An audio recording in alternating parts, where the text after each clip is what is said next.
এই কুকুরের বাচ্চার কথাটা শোনেন, তারপর আমি কিছু বলছি। পশ্চিম বাংলায় কোথায় কোথায় কোনটা কোনটা মুসলমান প্রত্যেকটাকে ধরে কেলাতে হবে, প্রত্যেকটাকে ধরে কেলিয়ে বাংলাদেশ পাঠাতে হবে। ক্লিয়ার কথা। যত সোশ্যাল মিডিয়ার খবর ভাই, ক্লিয়ার কথা। এই খবরটা আমি সোশ্যাল মিডিয়া থেকে পেলাম।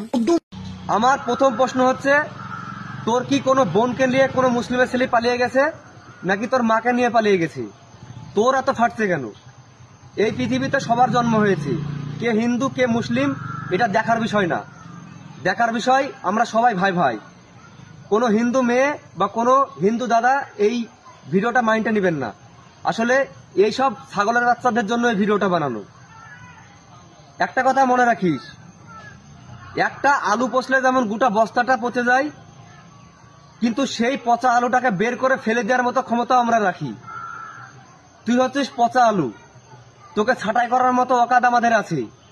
কোনো দিন যদি আমাদের সামনে তুই পড়ে যাস, সেই দিন তোর হবে জানাজার। কথাটা মেনে নিস। আর এই ভিডিওটা সবাই শেয়ার দিবেন। এসব কুত্তার বাচ্চাদেরকে যেন আগে বাংলাদেশে পাঠানো হয়।